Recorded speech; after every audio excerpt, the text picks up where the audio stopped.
glória do teu nome. Assim nós já te agradecemos, ó Pai, por tudo que o Senhor há de fazer nesta noite, usando este vaso em tuas mãos. Assim nós te agradecemos, Senhor, em nome de Jesus Cristo. Amém?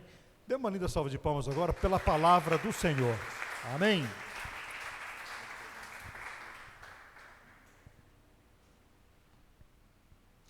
Glória a Deus, cumprimento a todos com a paz do Senhor, amém, irmãos? Aleluia.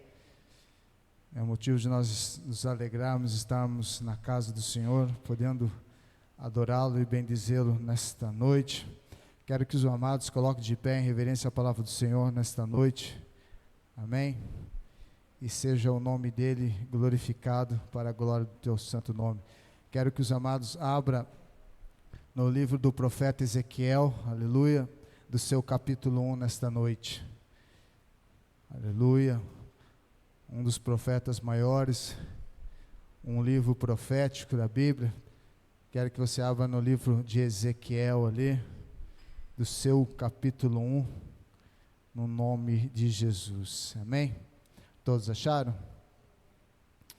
Diz assim a poderosa palavra do Senhor: e aconteceu no 30º ano, no 5º dia do 4º mês, que, estando eu no meio dos exilados, junto ao rio Quebar, se abriram os céus, e eu tive visões de Deus. E no 5º dia, referido mês, no 5º ano do cativeiro do rei Joaquim, veio expressamente a palavra do Senhor a Ezequiel, filho de Buzi, o sacerdote, na terra dos caldeus, junto ao rio Quebar, e ali esteve sobre ele a mão do Senhor. Aleluia. Quero que os amados, em nome de Jesus, abram no capítulo 2, diz assim, verso 1.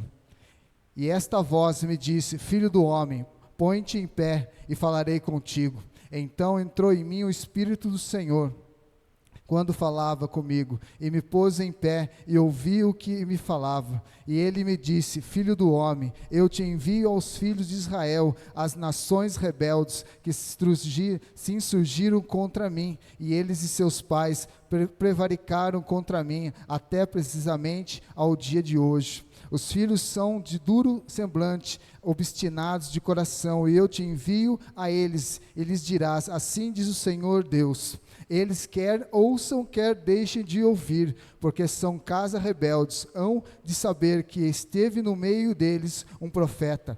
Tu, ó filho do homem, não os temas, nem temas as suas palavras, ainda que haja sarça e espinhos para contigo, e tu habites com escorpiões, não temas as tuas palavras, nem te assustes com os rostos deles, porque são casa rebelde. Mas tu dirás as minhas palavras, quer ouçam, quer deixem de ouvir, pois são rebeldes. Diz assim o versículo 8, e tu, filho do homem, ouve o que eu te digo, não te insurjas como a casa rebelde, abre a boca e come o que eu te dou. Então vi, eis que certa mão se estendia para mim, e nela se achava o rolo de um livro. E estendeu-se diante de mim, e estava escrito por dentro e por fora, nele estavam escritas lamentações, suspiros e ais. Ainda me disse: filho do homem, come o que te achares, come este rolo, e vai e fala à casa de Israel. Então abri a boca, e ele me deu comer o rolo. E me disse: filho do homem, dai-me de comer ao teu ventre, e encheres as tuas entranhas desse rolo que eu te dou. Eu o comi, e na minha boca me era doce como mel. Aleluia, glória a Deus. Quero que pode se assentar nessa noite, amados, em nome de Jesus, amém? Nós estamos falando nesta noite de um homem, de um servo de Deus, um filho de um sacerdote, Buzi. E eu coloquei, meu irmão, aqui para a introdução das minhas palavras, diz assim: Jeremias estava ministrando em Jerusalém, havia 4 anos, quando Ezequiel nasceu em 622 a.C., mas enquanto crescia, certamente prestou atenção às palavras de Jeremias, que pregava.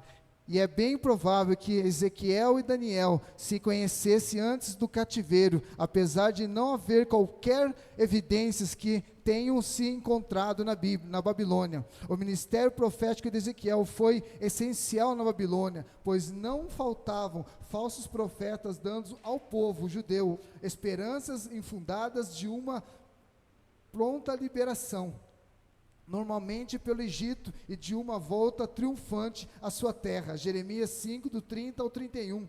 A tarefa mais difícil de um profeta é mudar a maturidade do povo. Isso significa arrancar as ervas daninhas das falsas teologias e implantar a boa semente da palavra de Deus. Também significa que derrubar as estruturas ideológicas frágeis construídas pelos falsos profetas e edificar as construções, aleluias, douradouras sobre os sólidos fundamentos da verdade, aleluia. E diz assim, irmão, a fim de prosperar, para que esse difícil ministério do Senhor levou Ezequiel a participar de 3 experiências fundamentais, irmãos. Aleluia, meus queridos irmãos. Essa noite, essa palavra que Deus me colocou, e o tema dessa mensagem diz assim: o chamado do profeta. Nós olhamos para esse homem de Deus, um homem filho de Buzi, um homem que naquela época era sacerdote, era um homem que era sacerdote, e nós olhamos nesse texto aqui, e diz bem claramente para mim e para você, que ele, por ser sacerdote, Buzi, ele teve um filho, e esse filho foi chamado, como eu coloquei aqui, irmãos, para mim não me perder, diz assim: Ezequiel significa Deus me fortalece, e o nome do pai de Ezequiel se chama Buzi, e significa desprezo, ou aquele que é desprezado por Deus. E nós olhamos, e muitas das vezes, meu irmão, quase todos os nomes que é colocados naquela época, eram com um significado do que Deus o abençoado, ou um significado de, muitas das vezes, de situações adversas na nossa vida. O pai de Buzi colocou para ele, Buzi, que significa desprezado, ou aquele que é desprezado por Deus. E nós olhamos, e muitas das vezes das nossas vidas, com certeza, Buzi passou por situações adversas, e no momento mais dificultoso da vida dele, ele colocou assim: Deus me fortalece. Aleluia, irmãos. E nós muitas das vezes olhamos para esse homem de Deus, e que nos dá uma grande certeza absoluta, meu irmão, que o propósito de Deus na minha e na sua vida, é que nós possamos ser edificados para a glória de Deus, amém? E nós olhamos, irmãos, no decorrer dessa mensagem, vemos que nenhum homem poderia ser sacerdote, se não viesse da casa de Levi, ou da linhagem sacerdotal de Arão. Ele não tinha uma opção, não tinha como ele chegar num culto, chegar e falar assim: eu vou aceitar a Deus, movido pelo Espírito Santo de Deus, e dizer que era um sacerdote. Muito pelo contrário, se ele não fosse de uma linhagem sacerdotal, como Buzi era, para Buzi ser sacerdote, ele teria que ser o que, meu irmão? Filho de um sacerdote, e muito menos a vida de Ezequiel. Ezequiel estava obstinado, e ele tinha nascido para um único propósito naquele momento: ser um sacerdote. E nós olhamos e entendemos, eu coloquei, para ser um sacerdote, tinha que fazer parte da tribo de Levi, e tinha que fazer parte da linhagem de Arão. Portanto, era de uma única coisa, uma hereditária ou familiar. Não tinha uma outra objeção. A vida de Ezequiel estava, como diz assim, obstinada a ser um sacerdote. Diferente de muitas das vezes que hoje, nos dias de hoje, um camarada olha e fala: eu acho que eu sou um levita, eu sou isso e uma. Não existe mais levita, porque nós não somos mais, nós não somos da tribo de Levi. Então nós entendemos e vemos, irmãos, que a vontade, muitas das vezes, soberana de Deus, é que nós sejamos aquilo que é o propósito de Deus nas nossas vidas. E eu coloquei aqui, irmão, só era consagrado, meu irmão, aos 25 anos de idade. Para começo de conversa, um sacerdote só podia ser consagrado aos 25 anos de idade. E nós entendemos e coloquei que só começava a exercer o seu ministério aos 30 anos. Um sacerdote só podia ser uma coisa que é muito importante naquela época, meu irmão. Dos seus 25 anos, que ele é consagrado, ele tinha 5 anos ali, e ele tinha que ser, naquela época, praticamente um perito, um zootecnista. E o que é isso, um zootecnista, meu irmão? Ele teria que saber de criação, ele teria que saber, meu irmão, como fosse um médico, de saber, porque um sacerdote, ele jamais poderia apresentar um animal coxo, doente, enfermo, no altar do Senhor. E ele tinha que ter esse conhecimento. Então esse período, meu irmão, dos 25 até os 30 anos de idade, ele tinha que ter para ter essa bagagem, esse estudo, esse ensinamento, para que quando ele chegasse aos seus 30 anos, ele tivesse a plena conhecimento das coisas, porque ao mesmo tempo, naquela época, meu irmão, um sacerdote era simplesmente como ele tem a obrigatoriedade de saber de medicina, porque naquela época havia mais de 30 situações de lepra, de enfermidades, e ele tinha lepras que eram benignas e algumas que não eram, e era obrigatoriedade de um sacerdote saber dessas situações. Ele também teria que saber, certo, de uma relação de um homicídio, de saber de um relacionamento de um homem e de uma mulher, de saber das condições da lei, porque ele tinha obrigatoriedade de ensinar o povo através da palavra de Deus. Deu para você entender, meu irmão, que não somente ele tinha a obrigatoriedade de ter essa marca na vida dele, ele não tinha, quem era filho de sacerdote, meu irmão, ele não tinha uma outra função em ser sacerdote. E isso, muitas das vezes, é para nós também. Quem era filho de profeta naquela época, não tinha essa, que eu tinha aqui, não, ele também, se era homem, ele seguia os mesmos caminhos que o pai dele seguia, e isso é para mostrar para mim e para você. Eu coloquei assim, meu irmão, um sacerdote só tinha que ser um zootecnista, ser animais, ou ser um médico da época, para ter conhecimento das doenças dos homens daquela época. Então, para você entender nesta noite, meu irmão, e é muito importante para mim e para você saber também, que uma coisa que às vezes passa desapercebido para nós, eu coloquei aqui, um sacerdote recebia sangue na orelha direita, no polegar da mão direita e no dedão do pé direito, porque o sacerdote é aquele que escutava o povo, falava a Deus, e suas palavras eram ministradas para Deus. E isso é uma coisa muito importante, irmão. Sabe por quê?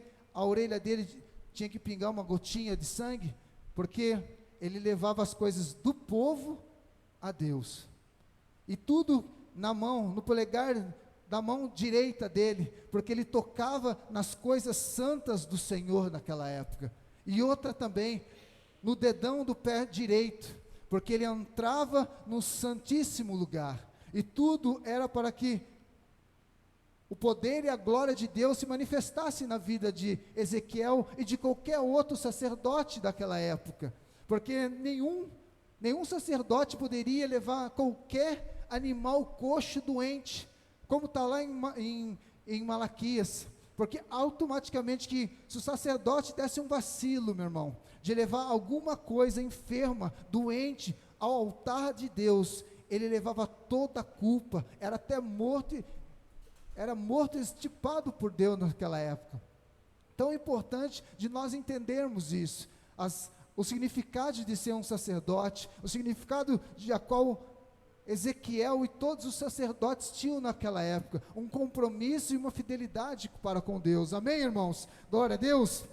E nós entendemos e vemos uma coisa muito importante, também um sacerdote não podia ter defeito. Lá em Levítico, depois você pode ler em Levítico, Levítico capítulo 1, do versículo 26 até o 24, diz, meu irmão, que nenhum filho de sacerdote da tribo de Levi poderia ser coxo, manco, cego, ter os seus testículos quebrados e ter qualquer coisa nele, ser manco, anão. Isso está na Bíblia, depois você vê na sua casa. Tudo isso para que nós possamos entender, meu irmão, que as coisas de Deus naquela época era rigoríssimo, era zero erros naquela época. Amém, meu querido?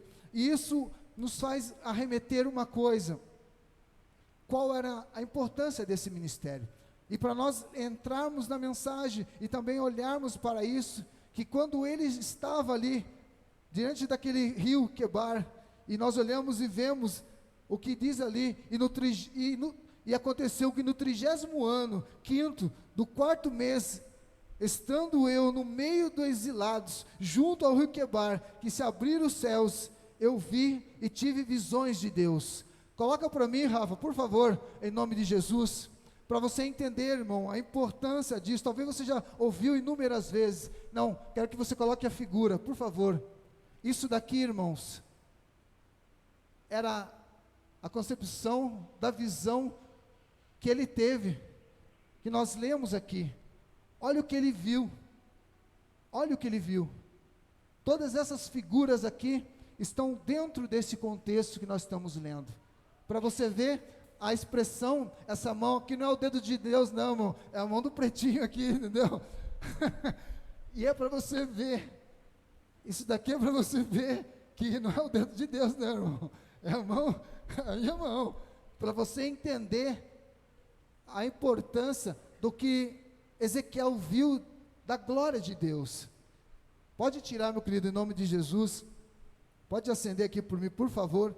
E aí nós olhamos e vemos a importância disso nas nossas vidas, porque ao nos depararmos com isso, com essa grande e maravilhosa visão que ele teve, ele estava como dos seus 25 anos, e durante 20 anos, irmãos, Ezequiel estava exilado já lá, já estava na Babilônia, em 600 e pouquinhos, a segunda viagem, foi a primeira viagem que foi Daniel, que foi levado com todos aquele pessoal. Na segunda vez que a Babilônia veio, levou eles, e aí que Ezequiel foi junto. Só que naquela época, Ezequiel já era sacerdote, estava para começar o seu ministério, meu irmão, estava para começar o seu ministério. E aí que diz aqui no versículo 1, que nós temos entendido do versículo 1, e aconteceu que no 30º ano, no 5º mês, que estando eu no meio dos exilados, junto ao rio Quebrar, se abriram os céus, e eu tive a visão de Deus. Sabe por quê, irmãos? Naquele momento, ele estava para ser sacerdote, já tinha sido consagrado. E olha como que eu digo uma coisa, e é muito importante para mim e para você. Às vezes no meio do caminho, pastor Vanderlei, nós estamos planejando, está tudo planejado, diaconisa, tá?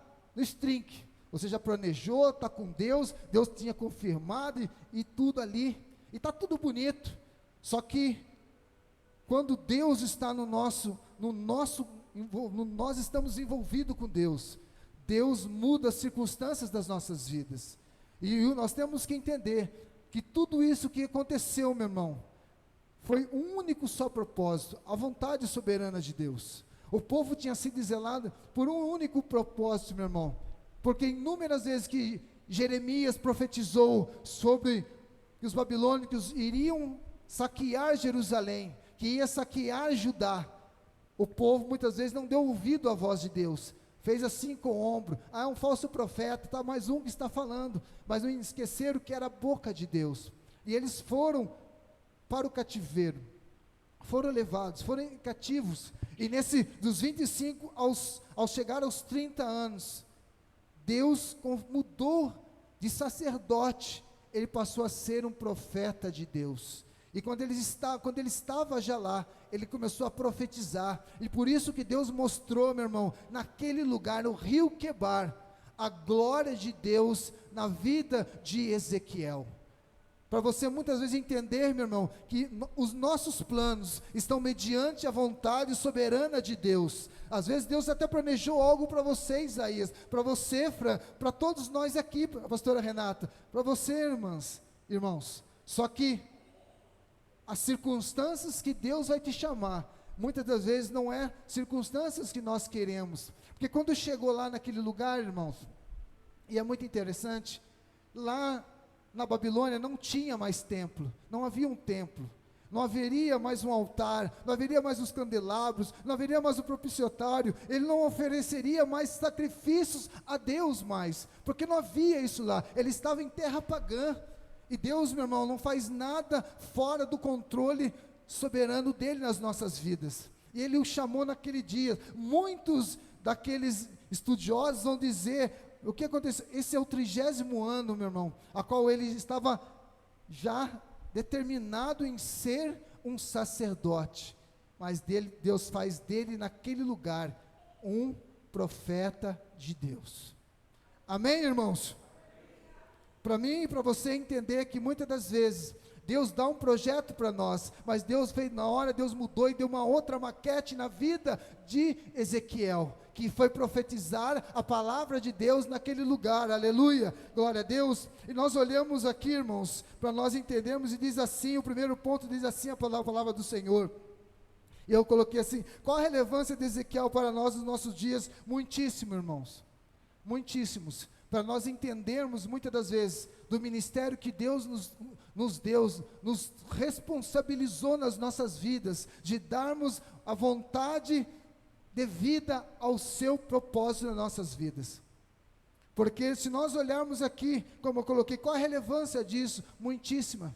Ele já estava predestinado a ser um sacerdote, só que pela rebeldia, como nós lemos do texto, caso da rebelde, Deus deu a ele, naquele momento, naquele grandioso dia, meu irmão, ele se tornou um profeta de Deus, e ali Deus falou para ele, que os espinhos, meus irmãos, e a sarça que é ali, meu irmão, representam o povo de Deus, aleluia. E eu coloquei assim, quais foram as ferramentas que Deus usou a fim de preparar Ezequiel para o ministério, meu irmão? E eu coloquei aqui, aleluia, e vendo a glória de Deus, Ezequiel 1 diz assim, nós vamos ler novamente, e aconteceu que no 30º ano, no 5º dia do 4º mês, estava eu no meio dos exilados, junto ao rio Quebar, se abriram os céus, e eu tive as visões de Deus. Como está lá? Volta para mim lá, Rafa, em nome de Jesus. E nós entendemos e vimos, meu irmão, que na palavra de Deus diz assim, do 3 ao 4 diz assim, do 3 ao 4 diz assim, e veio expressamente a palavra do Senhor a Ezequiel, filho de Buzi, sacerdote da terra dos caldeus, junto ao rio Quebar, e ali esteve sobre ele a mão do Senhor, e olhei e eis que um vento tempestuoso vinha do norte, e uma grande nuvem de fogo revolver-se, resplendor ao redor dela, e no meio disto, uma coisa como um metal brilhante, que saía no meio do fogo, aleluia. Dá para você entender nesta noite, meu irmão, que essa tempestade que aparece na figura aqui, era o que ele estava, as visões que Deus estava dando para ele naquele exato momento, junto, mediante, no meio daquele povo, do lado do rio Quebar. E eu coloquei assim, ao que parece Ezequiel estava intercedendo juntamente com os outros cativos, quando o Senhor o chamou para o seu novo ministério. Isaías adorar no templo, quando Deus o chamou, Isaías 6, e Paulo e Barnabé participavam de um culto em Antioquia, quando receberam o seu chamado, em Atos 13, do 1 ao 13, olha, meu irmão, como é muito maravilhoso. E era um dia qualquer, como outro, quando Ezequiel foi a uma reunião de oração, aleluia, e o Senhor o transformou num ponto crítico da sua vida, no seu servo. A palavra do Senhor trouxe instrução, e a mão do Senhor traz capacitação, aleluia. E o vento tempestuoso de Ezequiel viu e vinha do norte, indicando a invasão de Judá pelo exército babilônico e destruição da terra, da cidade de Jerusalém e do templo. Tudo isso, meu irmão, era a visão que Ezequiel estava tendo do sonho, que Jerusalém como Judá e o templo seria destruído. E isso é para muitas vezes mostrarmos para mim e para você, meu irmão, que muitas vezes ser um profeta de Deus naquela época, teria que viver as consequências pelo amor da palavra de Deus, e Deus deu isso para ele naquele lugar, num culto normal, irmãos, um culto normal, um culto que muitas vezes a gente vai falar assim, eu vou mais nesse culto aí, porque eu tenho que ir, que eu tenho que marcar presença para o pastor, para a pastora, tenho que dar para o líder do departamento, disso. Só que nós temos que entender, meu irmão, nesta noite, que o mais importante desse daqui, meu irmão, é o texto, porque é a importância daquilo que ele viu, que foi a glória de Deus, aleluia, irmãos. Que o primeiro é a tempestade, o segundo, meu irmão, diz assim, aleluia, diz assim, o querubim, Ezequiel do 5 ao 14, diz assim, só vou ler os 3 versículos só.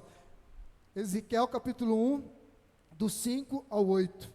E no meio dessa nuvem saía a semelhança de 4 seres viventes, cuja aparência tinha semelhança de homem. Cada um tinha 4 rostos, como também 4 asas, e as suas pernas eram direitas e plantas, cujos pés eram como de um bezerro, e luzia como o berilo de bronze polido. E debaixo das asas tinham mãos de homens, aos 4 lados, assim todos os 4 tinham rostos e asas, e essas se uniram uma à outra, e não se viram quando iam, cada qual andava para a sua frente.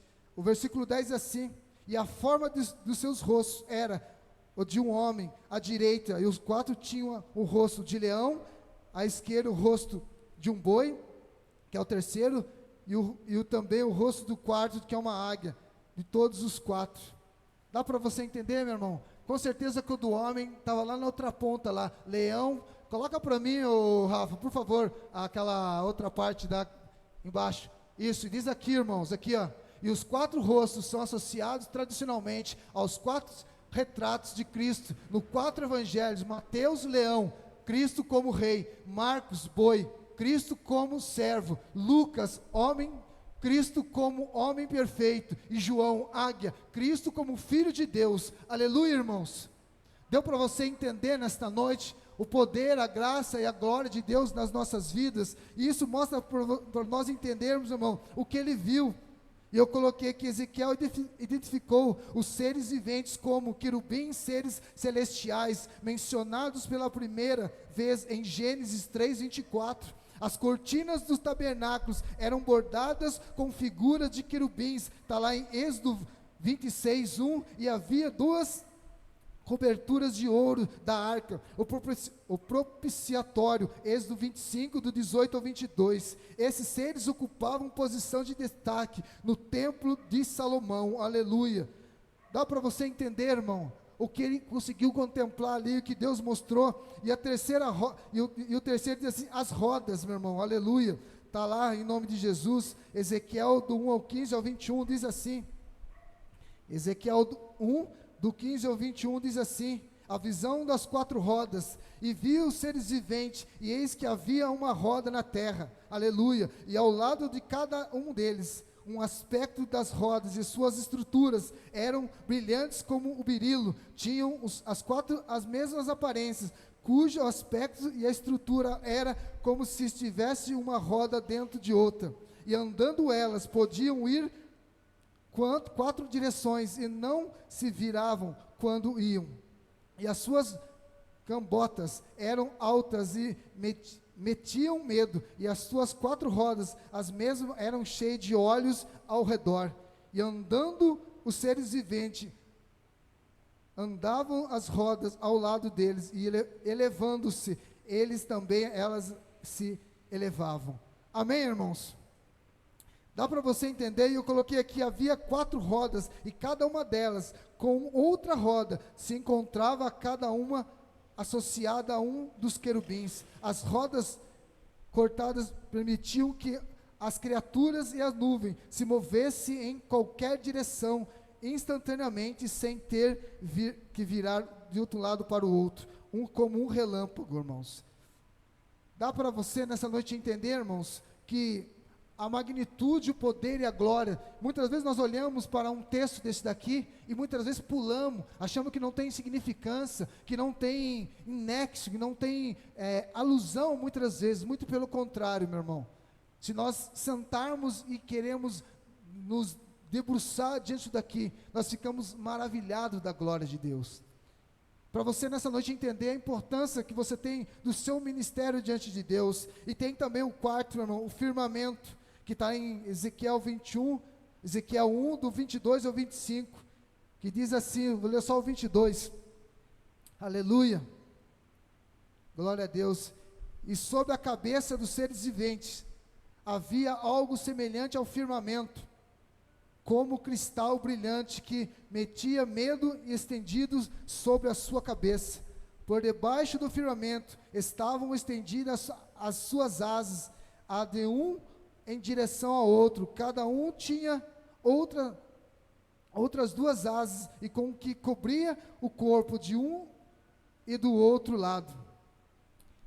Meu irmão, isso quer dizer para nós assim, esse espaço assustador parecia um cristal brilhante, e encontrava-se sobre a cabeça dos querubins. Portanto, podemos ver o quatro todo, uma carruagem celestial com 4 rodas, movendo-se rapidamente de um lado para o outro. Irmãos, se nós pudéssemos entender muitas das vezes a importância do nosso chamado aqui, a importância de nós vermos a importância da palavra de Deus para mim e para você, meu irmão, você vai ver que esse firmamento, e eu coloquei aqui, as rodas simbolizam a onipresença de Deus, enquanto os olhos e suas bordas surgirem, a onisciência de Deus, que vê e sabe todas as coisas, a onisciência de Deus, que vê tudo, em tudo. Irmão, isso é a contemplação da glória de Deus nas nossas vidas. Não fique muitas das vezes, meu irmão, disperse muitas das vezes, porque num dia qualquer, Deus pode falar com você, e você muitas vezes vai ficar assim, o que é isso? É Deus abrindo os céus para nós. Se você olhar, meu irmão, no dia mais difícil da vida de Estevão, ele viu o Senhor assentado no alto e sublime trono. Amém, irmãos? E o quinto diz assim, o trono de Ezequiel, o trono, que está lá em 26, 28, diz assim, aleluia, a visão da glória divina, e por cima do firmamento, que estava sobre a sua cabeça, havia algo semelhante a um trono, como uma safira. Sobre essa espécie de trono, estava sentada uma figura semelhante a um homem, e vi como metal brilhante, como fogo ao redor dela, desde os seus lombos e daí para cima, e desde os seus lombos e daí para baixo, vi como fogo, um resplendor em redor dela, como um aspecto do arco-íris, como um aspecto de arco que aparece na nuvem em dia de chuva. Assim era o resplendor em redor, e esta era a aparência da glória do Senhor, e vendo isto, caí como o rosto em terra, e ouvi a voz que me falava. Irmãos, quando Noé, Deus falou para ele fazer a arca e teve o dilúvio, o que apareceu para ele? Um arco-íris. E nós vemos e entendemos, meu irmão, que isso faz parte do poder e da glória de Deus nas nossas vidas, e isso mostra como está aqui no desenho, que estava ali, a glória, o poder de Deus. Quando chove, meu irmão, o que nós vemos muitas das vezes? A glória de Deus se manifestando, aleluia, irmãos, glória a Deus. As rodas retratam a onipresença, onisciência de Deus, e o trono representa a sua autoridade onipotente. O trono era azul como safira, com um lampejo de fogo, e vindo de dentro dele a santidade e a glória do Deus vivo. Você pode dar um glória a Deus, um aleluia, irmãos?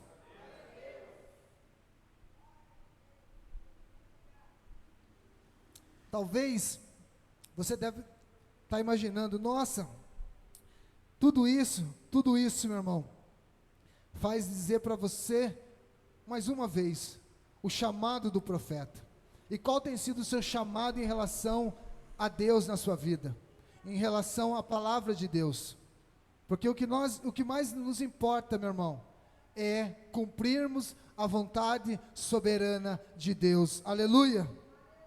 O segundo ponto da mensagem diz assim, meu irmão, aleluia, ouvindo a palavra de Deus. Ezequiel 2:1 diz assim, e esta voz me disse, filho do homem, põe-te em pé, que falarei contigo. Então entrou em mim o Espírito, quando falava comigo, e põe em pé, e ouvi o que me falava. E ele me disse, filho do homem, eu te envio aos filhos de Israel, as nações rebeldes que se surgiram contra mim, e eles e seus pais prevaricaram contra mim, até precisamente ao dia de hoje.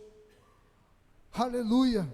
Irmãos, eu coloquei aqui, em segundo, o profeta recebia a sua comissão oficial como profeta do Senhor, e Deus lhe disse que uma tarefa muito difícil encontrava-se diante de Ezequiel, seja criar uma família, lecionar numa classe dominical, pastorear uma igreja ou evangelizar num país distante. Deus deu a Ezequiel 4 ordens importantes, meu irmão.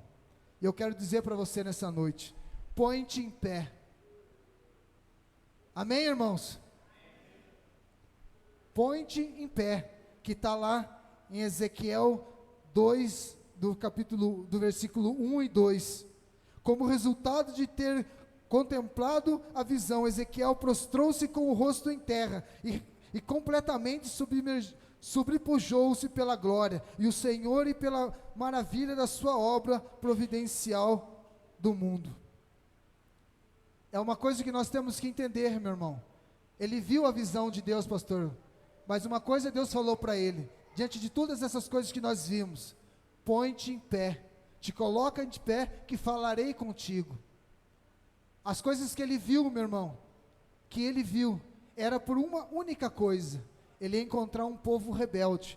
O povo foi exilado, meu irmão, por uma coisa só: por rebeldia e dureza de coração, como nós vimos no texto. E para ele, naquele momento, que teria uma mãozinha com açúcar, de vez de ser sacerdote, passou a ser profeta, ele ia bater de frente com o povo de Deus. E Deus falou para mim e fala para você todos os dias: põe-te em pé, filho meu, põe-te em pé, que falareis contigo. Não é só louvar, meu irmão, só cantar, levantar a mãozinha, eu venho aqui, ministro uma palavra e está tudo bem, aí eu levanto a minha mãozinha aqui, xarabalabalá. Não é só isso, meu irmão, é vida no altar de Deus continuamente. Isso é o propósito de Deus. Você que talvez possa não ter nenhum ministério assim eclesiástico na igreja, mas o seu maior ministério é vida no altar do Senhor todos os dias. Amém, irmão? Pode dar um glória a Deus, aleluia? Eu estou falando com crente nesta noite, não estou falando com ímpio lá fora, estou falando com crente, aleluia, irmãos. E o segundo ponto diz assim, meu irmão: vai e fala, que está em Ezequiel 2, Ezequiel capítulo 2, do versículo 3 ao 5, diz assim, aleluia. E ele me disse: filho do homem, eu te envio aos filhos de Israel, as nações rebeldes, aleluia, que se insurgiram contra mim, e eles e seus pais prevaricaram contra mim, até precisamente ao dia de hoje, e os filhos são duros semblante, e obstinados de coração, e eu te envio a eles, e lhes dirás: assim diz o Senhor Deus, e eles quer ouçam, quer deixem de ouvir, porque são casa rebelde, hão de saber que esteve no meio dele um profeta. O segundo, meu irmão, diz assim, ouvindo a palavra de Deus, o primeiro foi: põe-te em pé. O segundo é: vai e fala, meu irmão. E eu coloquei aqui, meu irmão, uma coisa para você entender.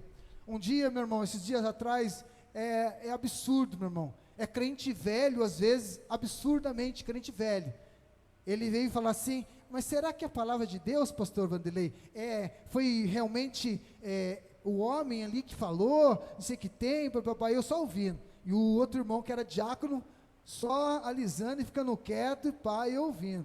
Eu já soltei o verbo para ele, e disse essas palavras, porque eu deixo marcadinho na minha Bíblia, irmão, para você que talvez não saiba, diz assim: o autor divino do Antigo Testamento é o Espírito Santo.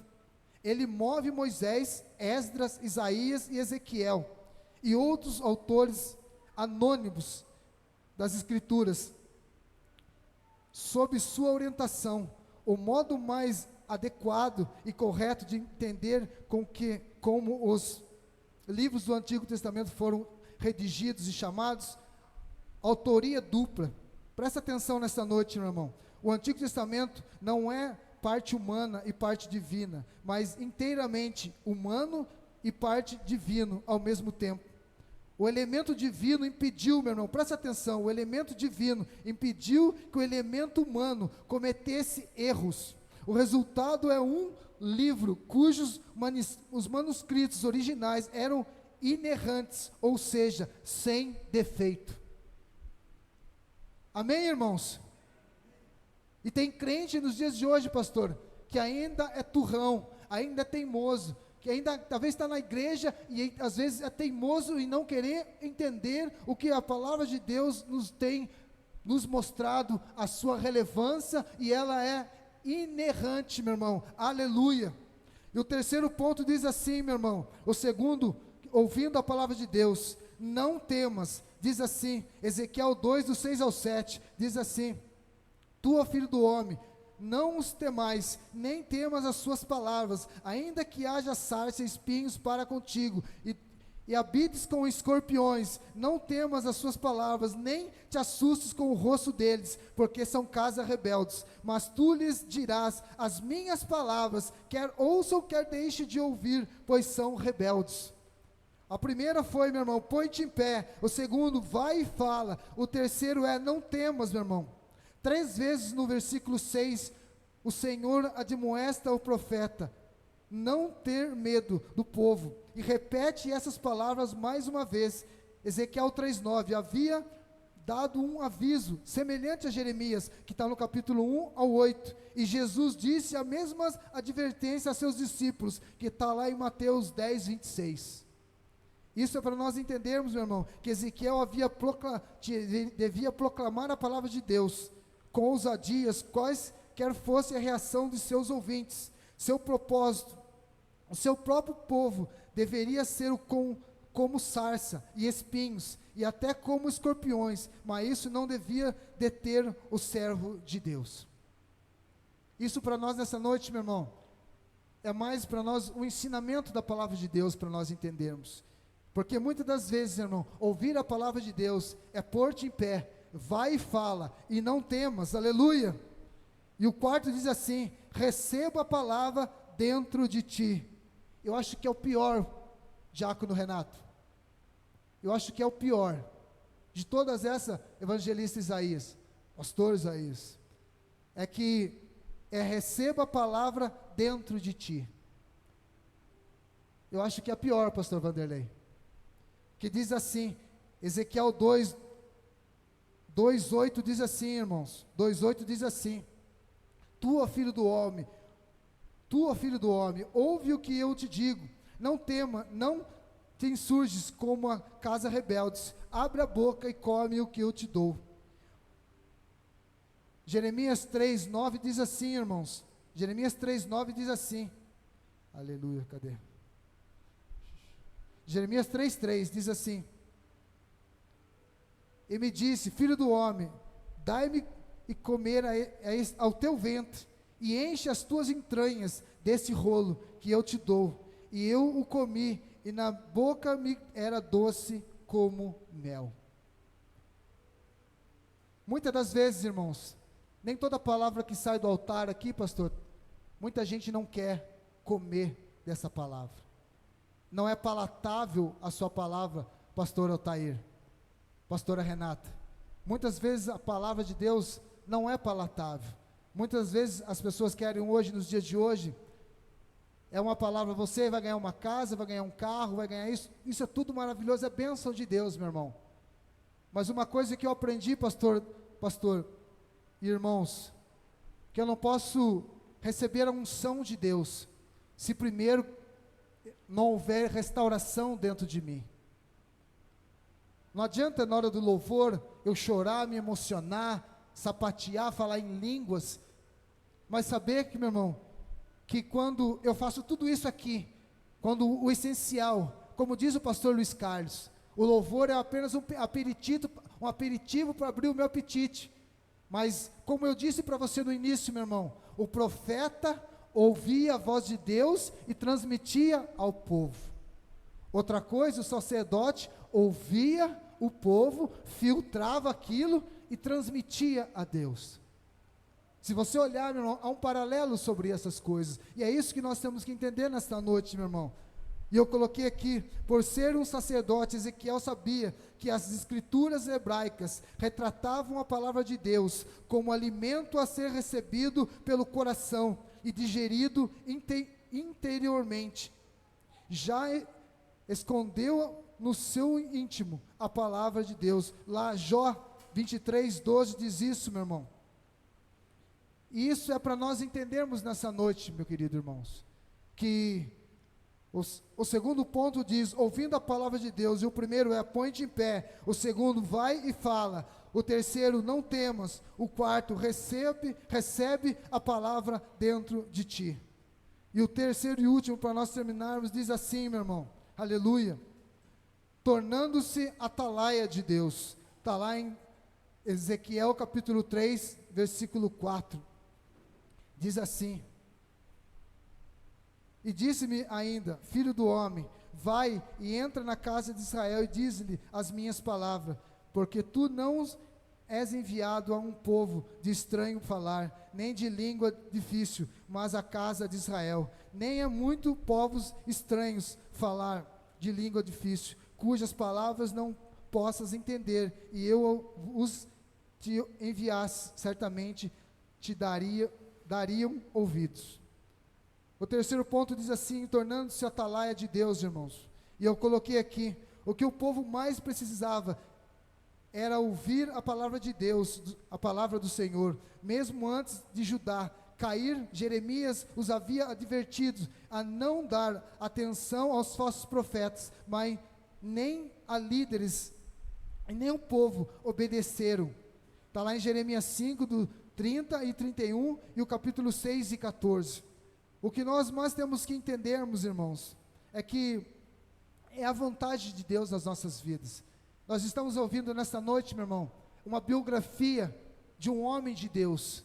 Nós sempre gostamos de, às vezes, de pregar, como a pastora Renata pregou, o Vale dos Ossos Secos. É lindo, mas lê o capítulo 4, lê o capítulo 5, que são tremendos. Lê todos os capítulos, irmãos. Leia todos os capítulos, para você entender a glória e o poder de Deus nas nossas vidas, para nós entendermos, meu irmão, que muitas das vezes é bonito nós falarmos, eu sou atalaia, eu sou profeta de Deus, mas nós queremos pagar o preço para sermos aquilo que Deus quer que nós sejamos em seu ministério? Queremos, irmãos? Ou você acha que é só cantar? Você acha que é só tocar? Você acha que é só vir aqui, trazer uma palavra aqui para entreter você? Eu não vim aqui para entreter você, meu irmão. Eu não faço isso, e espero que nenhum, sabe por quê, meu irmão? E uma coisa que eu digo para você, nunca feche sua Bíblia, e quando um homem de Deus subir aqui e falar, feche sua Bíblia, quando for para pregar, sabe muitas vezes quando um cara desse fala isso, um irmão, um servo de Deus fala isso, é porque ele nunca mais vai voltar no texto, e eu quero que você entenda, e que você seja, irmão, um crente beriano. Sabe o que é um crente beriano, meu irmão? Um crente que sabe e tem conhecimento da palavra de Deus. Os berianos moravam na Grécia naquela época, e eles eram entendidos da palavra de Deus, porque um dia um servo de Deus foi pregar a palavra de Deus, e eles tinham conhecimento da palavra de Deus, meu irmão. Quando um irmão de Deus, qualquer um aqui, abre e fala, automaticamente eu vou lá e vejo se ele não está falando fora do contexto que ele está pregando, e isso é para mim e para você entender, meu irmão. E eu coloquei aqui, o mensageiro.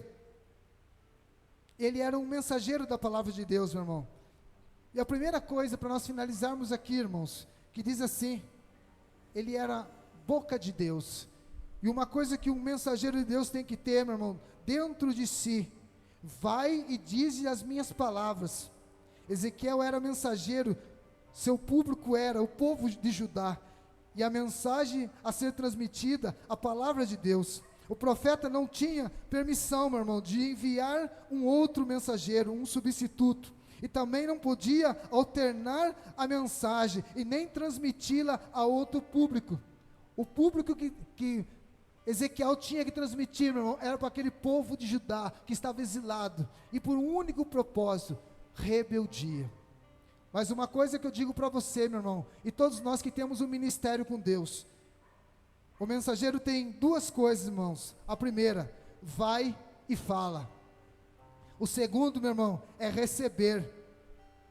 Que diz assim, receber a palavra de Deus significa compreendê-la. E quando no coração e na mente.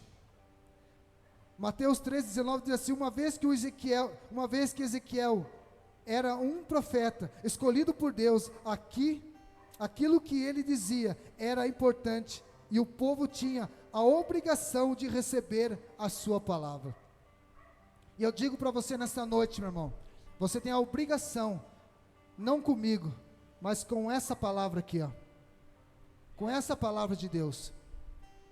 Nós não temos que correr atrás de besterol, meu irmão, de conversa fiada, de profetada.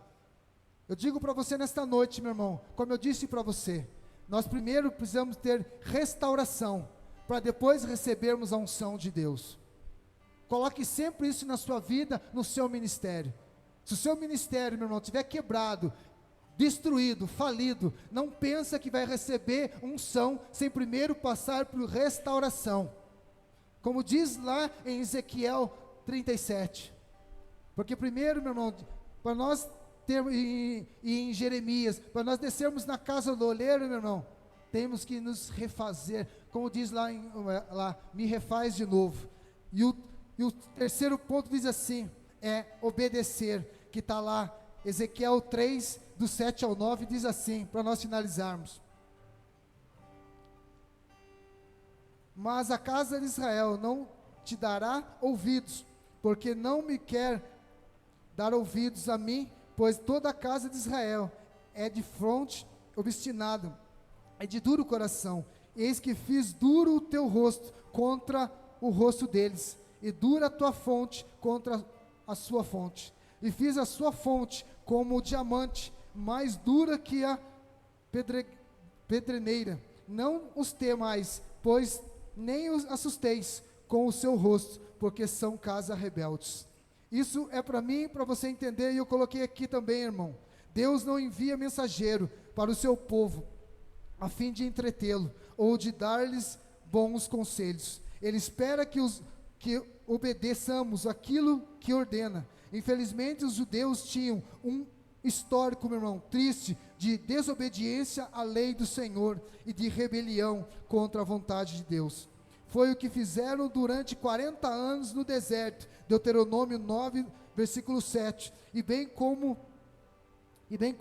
ao longo dos mais de 800 anos, em que sua própria terra, que está lá em 2 Crônico 36, do 11 ao 21, aleluia, e nenhuma nação foi tão abençoada por Deus como Israel, pois os israelitas possuíram a santa lei do Senhor. Se coloque de pé nesta noite, irmãos, aleluia, se coloque de pé, irmãos, essa palavra aqui, talvez você conhecia Jeremias do Vale dos Ossos Secos, mas você ouviu nesta noite uma biografia de um profeta de Deus, de como ser um servo de Deus, de sermos obedientes ao nosso chamado.